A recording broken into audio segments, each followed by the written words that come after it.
சகுந்தலாவை வந்து பிருத்திவிராஜ் எப்படி குதிரையில எடுத்துட்டு கூட்டிட்டு போனாரோ அதே மாதிரி இந்த ராஜகுமாரிய ஆட்டோல கூட்டு போனாரா இல்ல சூமோல கூட்டு போனாரா தெரியல. கார்ல அதான் எந்த கார் சூமோ தான் இருக்கும்னு நினைக்கிறேன். சூமோ தானே அம்பாசிடர் கார். Okay okay. உங்க பெஸ்ட் ஃப்ரெண்டான ரமேஷ் கண்ணாக்கெல்லாம் கூட தெரியல, பேப்பர்ல பார்த்து அடடா நமக்கு சொல்லலையே அப்படின்னுட்டு. விக்ரமன் சாரும் அதே தான் சொன்னார். அது தேவயானிக்கு கூட தெரியாதா? தெரியாது. அப்போ அவங்க ரொம்ப டெடிகேட்டடா ஒர்க் பண்ணுவாங்க. செட்டுக்கு வந்துட்டா ஒரு வீடு மாதிரி அதை ஃபீல் பண்ணிக்குவாங்க. அதான் எல்லாருமே சொன்ன மாதிரி முதல் ஆளா வந்துருவாங்க, கடைசி ஆளா தான் போவாங்க. பெருக்கிறதுக்கு வந்துருவாங்க, பூட்டுறதுக்கு விடுவாங்க. அந்த மாதிரி எனக்கு ரொம்ப பிடிச்சது தேவயானியுடைய ஒரு 10 வயசு போட்டோ ஒண்ணு நான் பார்த்தேன். அதை பார்க்கும்பொழுது எனக்கு ரொம்ப பிடிச்சது. எவ்வளவு அழகா சின்னதா ஒரு பொண்ணு இருக்குது. ஆகா இந்த பொண்ணு நம்ம கல்யாணம் பண்ணலாம் சொன்னா நம்ம அந்த 10 வயசு பொண்ணை தான் நீங்க லவ் பண்ணீங்க. அந்த பொண்ணு பார்க்கும்போது எனக்கு டிஃபரெண்டா இருந்தது. அந்த 10 வயசு குழந்தை எனக்கு ரொம்ப பிடிச்சிருந்து. லவ் டெவலப் ஆனதும் உடனே கல்யாணம் பண்ணிட்டோம். ரொம்ப வருத்தம் என்னன்னா இன்னும் கொஞ்ச நாள் லவ் பண்ணிருக்கலாம். It was like very sudden. படம் வெளியானப்பறம் எல்லாரும் ஏதோ எங்களுடைய லவ் கதையை நம்ம எடுத்துட்டோம்னு சொல்லிட்டு எல்லாருமே இப்போ ஜனங்கள் கூட அப்படிதான் நினைச்சிட்டு இருக்காங்க. ரியல் கதாபாத்திரங்களும் கற்பனை கதாபாத்திரங்களும் மிக்ஸ் ஆன ஒரு டிஃபரண்ட் ஸ்கிரீன் பிளே. ஆமா ஓகே. ஈவன் ஹீரோ சைடில் கூட சரத் சார் கூட அடிக்கடி அவர் கொஞ்சம் பர்சனல் ப்ராப்ளம்னால அடிக்கடி ஷூட்டிங்லேருந்து மெட்ராஸ் வருவார், ஷூட்டிங் கேன்சல் ஆகும், ஷூட்டிங் அவர் போஸ்ட்போன் பண்ணுவார். இப்படியெல்லாம் பல தடவைகள் நடந்தது. பல நாட்கள் தேவயானியினுடைய டேட்டை கேன்சல் பண்ணோம். கேட்டதுக்கு மேலே எக்ஸஸாக எங்களுக்கு டேட் தேவைப்பட்டது. பட் ஒரு நாள் கூட அவங்க மூஞ்சியை சுழிச்சுக்கிட்டு, ஏன்னா ரெமுனரேஷனும் கம்மி, ஒர்க் பண்ணுறதோ பார்த்தீங்கன்னா 2-3 படத்துக்கு உண்டான டேட்ஸு, அதெல்லாம் முகம் சொல்லிக்காமல் அவங்க எப்போ கேட்டாலும் சரி ஓஎஸ் நான் வந்துடுறேன் அப்படின்னு சொல்லிட்டு வந்துடுவாங்க. இப்போ நான் உடனே கால்குலேஷன் பண்ணிட்டு இருக்கேன். 25வது வருடம்னு ஒன்றை கொண்டாடுவாங்க. இன்னும் 25 படம் இருக்குது 100 ஃபில்மா ஆகிறதுக்கு. வருஷம் 5 படமா அது இவங்க பண்ணணும். இன்னும் 25வது வருடமும் இன்னும் 5 வருடம் கழிச்சு கொண்டாடும் பொழுது தேவயானியோட 100 ஃபில்ம் அப்படின்னு சொல்லி வரணும், அதை நாமளே பண்ணணும் அப்படின்னு. இன்னும் எனக்கு வந்து தமிழ்நாடு பாம்பே விட ஜாஸ்தி பிடிக்கும். I get more stressed when I go to Mumbai. எல்லா பெண்ணுக்குமே ஒரு ஆசை இருக்கு. மில்சன் பூன் கதைகள்லாம் படிச்சு, நம்ம ராஜாராணி கதைகள்லாம் படிச்சு அப்படியே கனவு காணுவோம். நம்ம வாழ்க்கையில நமக்கு யாருன்னே தெரியாத, நம்ம எதிர்பார்க்காத ஒரு ராஜகுமாரன் வந்து ஒரு குதிரையில வந்து நம்மளை தூக்கிட்டு போகணும். எதிர்ப்புகள் எல்லாம் இருக்கும்போது அவங்களெல்லாம் வாழால தட்டிட்டு நம்மளை வந்து தூக்கிட்டு போய் நம்மளை மகாராணி மாதிரி வச்சுக்கணும் அப்படிங்கிற ஆசை. சாதாரண பெண்ணுக்கே அப்படி ஒரு ஆசை இருக்கும்போது தேவயானி மாதிரி ஒரு பிரின்சஸுக்கு அந்த மாதிரி ஆசை நிச்சயமா இருந்திருக்கும். ஒரு சகுந்தலாவை வந்து பிருத்திவிராஜ் எப்படி குதிரையில எடுத்துட்டு கூட்டிட்டு போனாரோ அதே மாதிரி இந்த ராஜகுமாரிய ஆட்டோல கூட்டு போனாரா இல்ல சூமோல கூட்டு போனாரா தெரியல. கார்ல அதான் எந்த கார் சூமோ தான் இருக்கும்னு நினைக்கிறேன். சூமோ தானே அம்பாசிடர் கார். Okay okay. அவர் வந்து குதிரையில கூட்டு போனாரு. இந்த ராஜகுமார் வந்து அம்பாசிடர் கார்ல கூட்டிட்டு போய் யாருக்கும் தெரியாம ஒருத்தரோட எதிர்ப்பையும் மீறி கல்யாணம் பண்ணாரு. அப்படிப்பட்ட ராஜகுமாரன் இப்ப வரப்போறார். பராக் பராக் பராக்.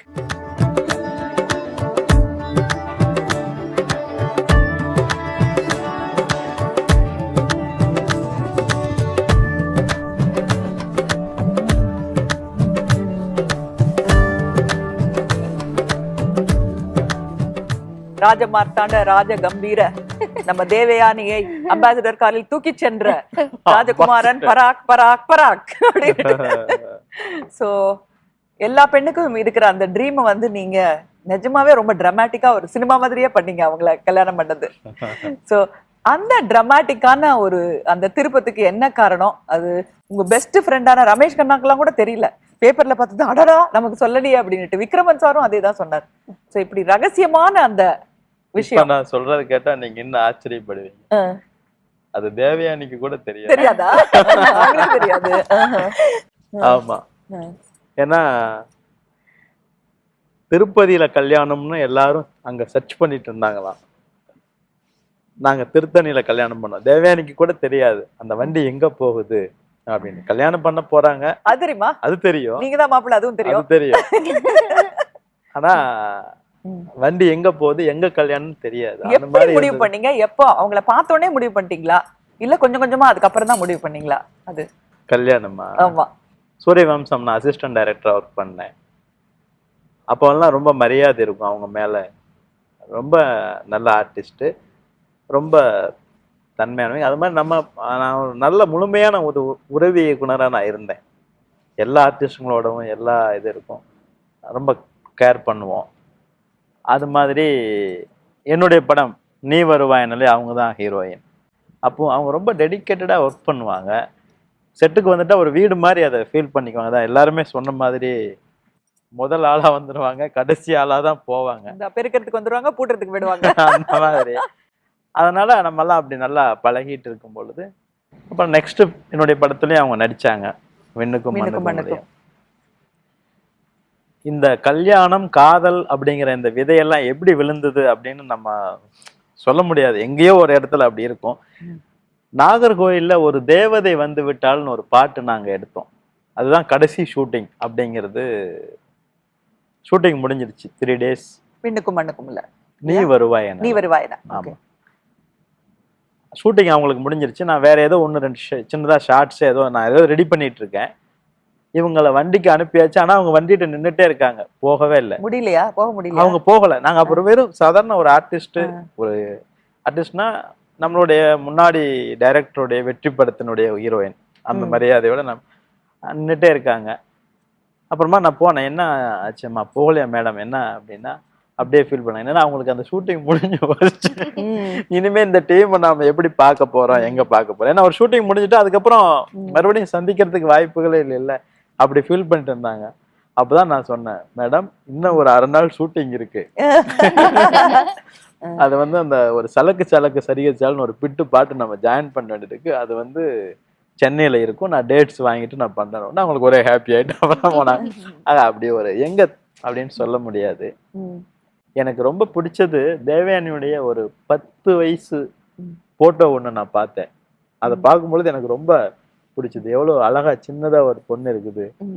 ஆகா, இந்த பொண்ணு நம்ம கல்யாணம் பண்ணலாம் அப்படின்னு சொன்னா நம்ம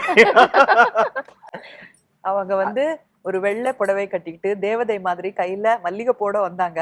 அதை பார்த்து நான் காதல் வாய்ப்பட்டேன். நம்ம 10 வயசுல ஒரு போட்டோ, நல்ல சப்பி ஐஸ்கிரீம் சாப்பிடுற குழந்தை, நல்லா பார்த்தா குறும்பா இருக்கிற நமக்கு எங்கேயோ பார்த்த மாதிரி இருக்க. அந்த மாதிரியான ஒரு சின்ன அது குழந்தைத்தனமான ஒரு விஷயம் தான். அதான் சொல்றேன். அந்த 10 வயசு பொண்ணை தான் நீங்க லவ் பண்ணீங்க. அந்த பொண்ணு பார்க்கும்போது எனக்கு டிஃபரெண்டா இருந்தது. அந்த 10 வயசு குழந்தை எனக்கு ரொம்ப பிடிச்சிருந்து. அந்த குழந்தைய நம்ம கூட வச்சுக்கலாம் நினைச்சீங்க. அதனால குதிரையில அம்பாசிடர் கார்ல கூட்டு போயிட்டீங்க. சரி, அவர் சொல்லிட்டாரு எப்ப முதல்ல அவருக்கு நீங்க தான் துணைவின்னு தோணுச்சு அந்த 10 வயசு போட்டோ. உங்களுக்கு எப்போ தோணுச்சு? எப்போ? சூரியவம்சம்ல அவர் சொன்ன மாதிரி அவர் ஒர்க் பண்ணாரு. அப்போ ஒரு அசிஸ்டன்ட் டைரக்டரும் ஒரு ஹீரோயின்குள்ள இருக்கிற ரிலேஷன்ஷிப் தான். அவர் நான் என்ன பொட்டு வச்சிருக்கேன், அந்த கண்டினியூட்டி எழுதுவாரு. என்ன எவ்வளவு வளையல் இருக்குது, என்ன கலர் போடவே, என்ன பொட்டு, தூரமா உட்காந்துட்டு எழுதிட்டு இருப்பாரு. எனக்கு ஏதாவது டைலாக்ல கஷ்டம்னா ஹீல் கம் என்ன சொல்லி கொடுப்பாரு. அவ்வளவுதான். அது அப்புறமா இன்னும் நீ வருவான படத்துக்கு கதை சொன்னாரு. அந்த கதை எனக்கு ரொம்ப பிடிச்சிருந்து. 3 கதை சொன்னாரு. நான் சொன்னேன், இந்த கதை ரொம்ப நல்லா இருக்குது, நீங்க டைரக்டர் ஆகும்போது இந்த கதை பண்ணுங்க. 3 years கழிச்சுட்டு அவருக்கு அந்த வாய்ப்பு வந்துருச்சு, டைரக்ஷன் வாய்ப்பு வந்தது. அப்புறம் திடீர்னு எனக்கு வாய்ப்பு வந்துருச்சு. கம்பெனியிலேருந்து எனக்கு கேட்டாங்க, சூப்பர் குட் ஃபிலிம்ஸ்லேருந்து, இந்த மாதிரி ஒரு டைரக்டர் ஷூட் ஸ்பாட்க்கு அனுப்புகிறோம், கதை கேட்டுட்டு ஓகே இருக்குதா, பண்ணுறீங்களா என்னன்னு முடிவு பண்ணுங்க. சரி சார் வர சொல்லுங்கன்னு சொன்னால் இவர் வந்துட்டாரு. என்ன நீங்க என்ன கேட்டா, ஆமா எனக்கு டைரக்ஷனுக்கு சொல்லியிருக்காங்க, கதை சொல்லட்டுமான்னு. நான் சொன்னேன், அந்த கதையா நீங்க 3 வருஷம் முன்னாடி எனக்கு கதை சொன்னீங்க, அந்த கதையான்னு. அப்போ ஆமா அதுதான். என்ன மேடம் எப்படி ஞாபகம் வச்சிருக்கீங்களேன்னு சொன்னேன். இல்ல அது நல்லா இருந்தது, அந்த மேட்டர் நல்லா இருந்தது. அந்த படத்தில் ஒர்க் பண்ணோம். அது அப்புறமா இன்னொரு படத்தில் ஒண்ணு சொல்றேன். லொகேஷன் இந்த மீனம்பாக்கம் பக்கத்துல ஒரு பாலடைஞ்ச வீடு மாதிரி ஒண்ணுமா, அங்க கதை சொல்ல பாபு மேனேஜர் அழைச்சிட்டு போனாரு. அங்கதான் ஷூட்டிங் இருக்காங்க, ரொம்ப டெய்லி பிஸியா இருக்காங்க.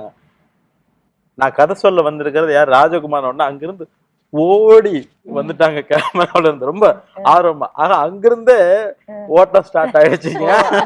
போட்டோக்கு முன்னாடியே ஓட்டம் ஆரம்பிச்சிருச்சு. ஓகே. ஸோ ஒரு நல்ல அந்த அடுத்த படம் நீ வருவாயில ஒர்க் பண்ணோம். அது அப்புறமா விண்ணுக்கும் மண்ணுக்கும்னு ஒரு படத்தில் ஒர்க் பண்ணோம். ஸோ ஒரு நல்ல ஒரு டெக்னீஷியனில் இருந்து ஒரு நல்ல நண்பராக மாறி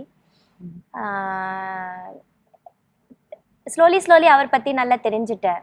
லைக் எனக்கு ஒரு நல்ல சப்போர்ட்டிவா, எனக்கு எப்போவுமே ஒரு ஃப்ரெண்டா, அப்படியே ஒரு ஸ்லோலி லவ் டெவலப் ஆகி லவ் டெவலப் ஆனதும் உடனே கல்யாணம் பண்ணிட்டோம். ரொம்ப It was வருத்தம். like- என்னன்னா இன்னும் கொஞ்ச நாள் கொஞ்ச நாள் love பண்ணிருக்கலாம். It was like very sudden. ஏன்னா வீட்டுல எதிர்ப்பு தெரிவிச்சாங்க. இப்போ நீங்க எடுத்த படமான விண்ணுக்கும் மண்ணுக்கும்ல வந்து தேவயானியாவே வருவாங்க, ஒரு ஆக்ட்ரஸாவே வருவாங்க ஆமா. இல்லையா? அண்ட் ஒரு சாதாரண பர்சனான விக்ரம் வந்து லவ் பண்ணுவாரு. ஆமா. அது வந்து கிட்டத்தட்ட அந்த சமயத்திலேயே உங்க 2 பேருக்குள்ள இருந்ததா, இல்ல அதான் சொல்லுவாங்க லைஃப் வந்து ஆர்ட் இமிடேட் பண்ணும், இல்ல ஆர்ட் வந்து லைஃப் இமிடேட் பண்ணும் அப்படின்பாங்க. அதுல எதை இமிடேட் பண்ணுச்சு அந்த படத்துல? இல்ல அந்த படத்தினுடைய படம் வெளியானப்பறம் எல்லாரும் ஏதோ எங்களுடைய லவ் கதையை நம்ம எடுத்துட்டோம்னு சொல்லிட்டு எல்லாருமே இப்போ ஜனங்கள் கூட அப்படிதான் நினைச்சிட்டு இருக்காங்க. அது அப்படி இல்லம்மா, அது ஒரு டிஃபரெண்ட் ஸ்கிரீன் பிளே. அது நான் அகத்தியன் சார்ட்ட பேசும்பொழுது நான் சொல்லணும்னு நினைச்சேன், ஏன்னா அவர் ரொம்ப பெரிய ஜீனியஸ் இல்ல. அதாவது தேவயானியுடைய டிரைவர், தேவயானியுடைய வீட்டு வேலைக்காரம்மா எல்லாருமே ஒரிஜினல். ஓகே.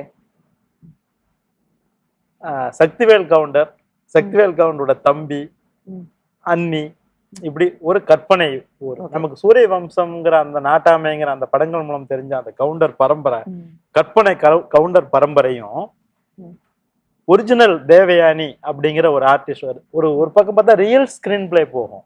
எல்லாமே ரியலாவே இருக்குப்பா. தேவயானியுடைய ஒரு டைரக்டர் பேசுறாருன்னா அகத்தியன் பேசுவார் போன் எடுத்து, அப்படி ரியல் ஸ்கிரீன் பிளே போகும். ஒரு பக்கம் கற்பனை கதாபாத்திரங்கள் இருக்கும், ரியல் கதாபாத்திரங்களும் கற்பனை கதாபாத்திரங்களும் மிக்ஸ் ஆன ஒரு டிஃபரெண்ட் ஸ்கிரீன் பிளே. ஆமா. Okay okay. சூரிய வம்சம் ஒரு இம்பார்ட்டன்ட் ஃபிலிம் இல்லையா உங்க கரியர்ல? அதுல உங்களோட கேரக்டரா இருக்கட்டும், நீங்க அந்த படத்துலயும் ஒர்க் பண்ணீங்க இல்லையா சூரிய வம்சம்ல? அந்த படத்தோட மெமரிஸ் ஏதாவது ஞாபகம் இருக்கா? கண்டிப்பா. காதல் கோட்டைனா அதுல ரொம்ப சிம்பிளா நிறைய டைலாக்ஸ் எல்லாம் இருக்காது, ஒரு ரொம்ப ஹோம்லியா சட்டிலான ஒரு நடிப்போட இருக்கும். பட் சூரிய வம்சம்னா அது ஒரு கலெக்டர் கேரக்டர், ரொம்ப மெச்சோர்டான கேரக்டர், அந்த மாதிரி ஒரு செட்டப்ல இருந்தது. ஃபேமிலி பிரச்சனை எல்லாம் இருக்கும்போது நடுவுல கான்ஃபிடென்ட்டா ஒரு உமன். ஆமா, கான்ஃபிடென்ட்டான ஒரு உமன், கொஞ்சம் மெச்சோர்டா இருக்கும், டைலாக்ஸ் இருக்கும், ஒரு மாதிரி டிஃப்ரெண்டான சப்ஜெக்ட். ஸோ இப்படி கூட இந்த பொண்ணு நடிக்க முடியும்னு ஒரு எஸ்டாப்ளிஷ் பண்ணப்படாது எனக்கு. ஓகே. அந்த படத்தோட டைரக்டரான விக்ரமன் உங்க 2 பேரை பத்தி என்ன சொல்றாங்க? தேவயானி என் படம் சூரியவம்சம் படத்தில் நடிச்சிருக்காங்க. காதல் கோட்டை படத்தினுடைய ஒரு மிகப்பெரிய வெற்றிக்கு பிறகு அந்த படத்தில் நடித்தாங்க. காதல் கோட்டை படம் பார்த்துட்டு தான் நான் உங்களை கமிட் பண்ணேன். சூரியவம்சம் படத்தை பொறுத்த வரைக்கும் நான் இன்னும் வாழ்க்கையில் மறக்க முடியாத ஒரு விஷயம், எல்லா ஆர்டிஸ்டையும் சொல்கிற ஒன்று என்னென்னா, நான் காதல் கோட்டை படம் அந்த படம் சக்ஸஸ் பிறகு அவங்கள கமிட் பண்ணியிருக்கேன். பட் ரொம்ப சாதாரணமான ஒரு ரெமுனரேஷன் தான் சூரியவம்சத்தில் அவங்களுக்கு. அப்போ ஏன்னா காதல் கோட்டை ரிலீஸ் ஆனால் ஒரு 3-4 நாளுக்குள்ளேயே அவங்கள கமிட் பண்ணிட்டேன்.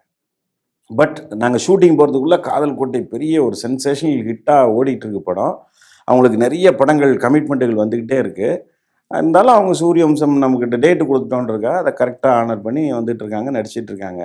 ஆனால் நாங்கள் வந்து அதை கரெக்டாக யூட்டிலைஸ் பண்ணல. எங்களுக்கு வேறு சில ப்ராப்ளங்கள் இருக்குது. எங்களுக்கு ஈவன் ஹீரோ சைடில் கூட சரத் சார் கூட அடிக்கடி அவர் கொஞ்சம் பர்சனல் ப்ராப்ளங்களால அடிக்கடி ஷூட்டிங்லேருந்து மெட்ராஸ் வருவார், ஷூட்டிங் கேன்சல் ஆகும், ஷூட்டிங் அவர் போஸ்ட்போன் பண்ணுவார். இப்படியெல்லாம் பல தடவைகள் நடந்தது. பல நாட்கள் தேவயானியினுடைய டேட்டை கேன்சல் பண்ணோம். கேட்டதுக்கு மேலே எக்ஸஸாக எங்களுக்கு டேட் தேவைப்பட்டது. பட் ஒரு நாள் கூட அவங்க மூஞ்சியை சுழிச்சிக்கிட்டு, ஏன்னா ரெமுனரேஷனும் கம்மி, ஒர்க் பண்ணுறதோ பார்த்திங்கன்னா 2-3 படத்துக்கு உண்டான டேட்ஸு, அதுக்கெல்லாம் முகம் சுளிக்காமல் அவங்க எப்போ கேட்டாலும் சரி நான் வந்துடுறேனே அப்படின்னு சொல்லிட்டு வந்துடுவாங்க. கடைசி வரைக்கும் மொத்த படமும் முடித்த பிறகு கூட பெங்களூரில் போய் ஒரு சாங் எடுத்தோம், அதுக்கும் வந்து கரெக்டாக அவங்க வந்து கோஆப்ரேட் பண்ணி முடித்தாங்க. ஸோ நீங்கள் சொன்னீங்க மக்களோட வாழ்த்து இருந்ததுன்னு, அதே மாதிரி விக்ரமனோட வாழ்த்தும் அவரோட விஷஸும் உங்க 2 பேருக்கும் எப்பவுமே இருக்கு அப்படிங்கிறது அவர் பேசுறதுல இருந்து தெரிஞ்சிருக்கு. கல்யாணத்துக்கு அப்புறம் இவங்களுடைய நடிப்பு, சின்ன திரையில அவங்களோட பிரகாசம், அதுக்கெல்லாம் வந்து நீங்களும் ஒரு மெயின் ரீசனா இருந்திருக்கீங்க, சப்போர்ட்டிவா இருந்திருக்கீங்க. ஸோ ஒர்க்கு பண்றதுக்கு கல்யாணத்துக்கு அப்புறம் என்னதான் இருந்தாலும் அதுக்கப்புறம் வீடு அப்படி அதெல்லாம் ரொம்ப ஒரு கஷ்டமான ஒரு விஷயம். நம்ம நிறைய அவங்கள ஓடுறதுக்கு விடணும், தட்டி கொடுக்கணும். இப்போ நான் உடனே கால்குலேஷன் பண்ணிட்டு இருக்கேன், 25வது வருடம்னு ஒன்றை கொண்டாடுவாங்க, இன்னும் 25 படம் இருக்குது 100 ஃபில்மா ஆகிறதுக்கு. வருஷம் 5 படமா அது இவங்க பண்ணணும். இன்னும் 25வது வருடமும் இன்னும் 5 வருடம் கழிச்சு கொண்டாடும் பொழுது தேவயானியோட 100 ஃபில்ம் அப்படின்னு சொல்லி வரணும், அதை நாமளே பண்ணணும் அப்படின்னு சொல்லிட்டு இந்த மாதிரி ஒரு ஆல் தி பெஸ்ட். எல்லாரும் ஃபேமிலியில வந்து அடுத்தது என்ன உங்களோட இதுனா, பசங்க எல்லாம் நல்லா படிக்கணும், அவங்களெல்லாம் செட்டில் ஆகணும், அதுக்கப்புறம் வீடு வாங்கணும், அதுக்கப்புறம் ஒரு ஃபார்ம் ஹவுஸ் வாங்கணும்பாங்க. அப்படியெல்லாம் யோசிக்காம இன்னும் 5 வருஷத்துக்குள்ள 100 படமாக்கணும் அப்படின்னு நினைக்கிற வித்தியாசமான ஒரு அம்பிஷன் இருக்கு. அதனாலதான் உங்களோட வாழ்க்கையும் வித்தியாசமா இருக்கு, மத்தவங்களுடைய வாழ்க்கையில இருந்து வித்தியாசமா சந்தோஷமா இருக்கு. ஐ திங்க் 2 பேருமே அதிர்ஷ்டசாலிகள் நினைக்கிறேன். கண்டிப்பா. உங்களுக்கு என்னுடைய வாழ்த்துக்கள். பெண் அப்படின்னாலே மாற்றங்கள் நிறைய இருக்கும், பட் மாற்றங்கள் அதிகமா இல்லாத ஒரு பெண்ணா நீங்க இருக்கிறதுனால தான் வெற்றி. அப்ப எப்படி இருந்தீங்களோ அதை விட கூட இன்னும் ஸ்லிம்மா இருக்கீங்க. ஸோ ஜிம்முக்கு எல்லாம் போறீங்க, ஃபிட்னஸ் எல்லாம் ரொட்டீன் இருக்கு. 2 குழந்தைகள் இருந்தா கூட உடனே ஒரு காரணம் சொல்லிடுவாங்களே, எனக்கு 2 குழந்தை இருக்கு, பெண் குழந்தை இருக்கு, நான் டெலிவரி பண்ணிருக்கேன், நான் வந்து வெயிட் போட்டுட்டேன், அது நார்மல் தானே. அதெல்லாம் ஒரு எக்ஸ்கியூஸ் தான் சொல்றீங்களா நீங்க? கண்டிப்பா அது ஒரு எக்ஸ்கியூஸ். நான் தினமும் ஜிம் போவேன், 1 hour ஸ்பெண்ட் பண்ணுவேன், அங்கே ஏரோபிக்ஸ் பண்ணுவேன், ஜூம்பா பண்ணுவேன். அந்த 1 hour நமக்கு கண்டிப்பா வேணும். your own time, your own time which நம்ம டு ஸ்ட்ரெஸ் எல்லாம் ஃப்ரீ பண்ணிட்டு ரீஎனர்ஜைஸ் பண்றதுக்கு. அது மட்டும் இல்ல, தினம் ஜிம்முக்கு போனா இந்த கோல்டு காஃபி ஃபீவர் எல்லாம் வருது இல்ல? வருதில்ல. Immunity is better, you get more strength and energy to for the whole day long. அது மட்டும் இல்ல, இப்ப நீங்க எக்ஸசைஸ் பண்றதுனால உங்களுடைய குழந்தைகள் நிச்சயமா உங்களை ஃபாலோ பண்ணுவாங்க. கண்டிப்பா ஓல்டர் நிச்சயமாவே ஃபாலோ பண்ணுவாங்க. பட் என்னதான் நம்ம சொன்னாலும் சொல்லாட்டாலும் சில மாற்றங்கள் இருக்கத்தான் இருக்கும். ப்ரொஃபஷன்லயும் சரி, ஹோம்லயும் சரி, நிறைய மாற்றங்கள். உங்களை பொறுத்த வரைக்கும் பாம்பேல இருந்தீங்க நீங்க சென்னைக்கு கல்யாணத்துக்கு அப்புறம். அதுக்கப்புறம் அந்த கல்ச்சர் இஸ் ஸ்லைட்லி டிஃப்ரெண்ட். உங்க வீட்டுல இருக்கிற சாப்பாடு, அந்த வழிபாடு அதெல்லாமே டிஃப்ரெண்டா இருக்கும். பட் இங்க கோவிலுக்கு போறதும் வேண்டிக்கிறதும், இங்க இருக்கிற சாப்பாடும் கலாச்சாரம் எல்லாமே வித்தியாசமா இருக்கும். ஸோ அந்த மாற்றத்தை வந்து எப்படி நீங்க அட்ஜஸ்ட் பண்ணி? அங்கே பிறந்தாலும் நாங்கள் பேசிக்லி சவுத் இண்டியன்ஸ் தான். ஸோ பாம்பே கல்ச்சரும் இந்த கல்ச்சரும் பெருசாக நான் ஒன்றும் வித்தியாசம் பார்க்கல. இன்னும் எனக்கு வந்து தமிழ்நாடு பாம்பே விட ஜாஸ்தி பிடிக்கும். I get more stressed when I go to Mumbai. அப்படியா? ஆமாம், என்னவோ தெரியல, டிப்ரெஷனாக வந்துடும் எனக்கு அங்கே. இங்கே I more comfortable. I like the people. இங்கே பீப்புள்ஸ் எனக்கு ரொம்ப பிடிக்கும். இங்கே எல்லாமே எனக்கு ரொம்ப பிடிக்கும். ஒரு வேளை எனக்கு எல்லாமே இங்கே நல்ல லைஃப் இங்கே கிடைச்சதுனால ஒரு வேளை இந்த but I feel more homely here. People are more loving. So உங்க குழந்தைகளுக்கு ஃபியூச்சர் பிளான் என்ன? What is your plan? அவங்க பிளான்ஸ் இப்போத்துக்கு என்ன தெரியல. நல்லா படிக்கணும், அவங்கள படிக்க வைக்கணும். I want to be them to நல்ல எஜுகேஷன். நல்ல 2 பேரும் தமிழ் நல்லா பேசுவாங்க. நல்ல தமிழ் பேசுவாங்க. உங்களோட நல்லா பேசுவாங்களா? ஆமா, பெரிய பொண்ணு நல்ல தமிழ் எழுதுவா, நல்ல படிப்பா. she writes very handwriting ரொம்ப அழகா இருக்கு தமிழ்ல. இப்போவே நான் சொன்னேன், நீங்க அடுத்த டைலாக்ஸ் எல்லாம் ரைட் பண்ணும்போது இவ்வளவு உட்கார வச்சுட்டு எழுதலான்னு. அவ்வளவு மணியா ரொம்ப அழகா எழுதுவா. பெருசானா அவங்க என்ன ஆவாங்கன்னு தெரியல. நல்லா படிக்கணும், அது அப்புறமா அவங்களோட இஷ்டம். எது இருந்தாலும் நாங்க சப்போர்ட் பண்றதுக்கு ரெடியா இருக்கோம். ஸோ நம்ம நிகழ்ச்சியோட முடிவுக்கு வந்துட்டோம். இவ்வளோ நேரம் உங்களோட உட்காந்து பேசிட்டு இருக்கும்போது ஒன்று தோணுச்சு, எல்லாத்தையுமே பாசிட்டிவாக எடுத்துக்கிற ஒரு பர்சன், நெகட்டிவிட்டி கொஞ்சம் கூட இல்லை அப்படின்னு தோணுச்சு. அதனால தான் நினைக்கிறேன் உங்களுக்கு வந்த கேரக்டர் எல்லாமே வந்து ரொம்ப பாசிட்டிவாக இருக்கு. உங்களை சுற்றி இருக்கிற பீப்புள் எல்லாம் பாசிட்டிவாக இருக்காங்க. அது உங்கள் ஹஸ்பண்டாக இருக்கட்டும், இல்லை அவருடைய ஃப்ரெண்ட்ஸாக இருக்கட்டும், இல்லை உங்கள் டைரக்டர்ஸாக இருக்கட்டும், எல்லாருமே பாசிட்டிவாக இருக்காங்க. ஸோ ரியலி பாசிட்டிவிட்டி அப்படிங்கிறத எங்களுக்கு ஒரு பாடமாக 1 மணி நேரம் நீங்கள் சொல்லி கொடுத்தீங்க. ஸோ உங்களுக்கு எங்களுடைய நன்றி. அது மட்டும் இல்ல, உங்க லைஃப்ல எல்லாமே பாசிட்டிவா இருக்கட்டும். கண்டிப்பா. சோ நான் உங்க பெரிய ஃபேன். உங்களோட எவ்வளவோ படங்கள் பார்த்திருக்கேன். செந்து பைரவி படம் ஆயிடணும் எவ்வளவு தடவை பார்த்திருப்பேன். இன்னைக்கு உங்க கூட பேசுறதுக்கு ஒரு நல்ல வாய்ப்பு எனக்கு கிடைச்சிருக்குது. So I would like to thank Jaya TV. So இந்த ப்ரோக்ராம் மூலமா அகத்தியன் சார் பார்க்க முடிஞ்சது, அவர்கிட்ட பேச முடிஞ்சது. 16 years முன்னாடி அவர் கூட நடிச்சது. அது அப்புறமா நாங்கள் சரியா ஒன்றும் கம்யூனிகேஷன் இல்லை. இப்போ இவ்வளோ வருஷங்கள் கழிச்சிட்டு நாங்கள் ஃபர்ஸ்ட் டைம் மீட் பண்ணியிருப்போம் சில ஒகேஷன்ஸில், ஃபங்க்ஷன்ஸ்லேயே அந்த மாதிரி. பட் இது மாதிரி உட்காந்து பேசுகிற ஒரு நிகழ்ச்சின்னு சொன்னால் இந்த ப்ரோக்ராம் தான் இருக்கும்.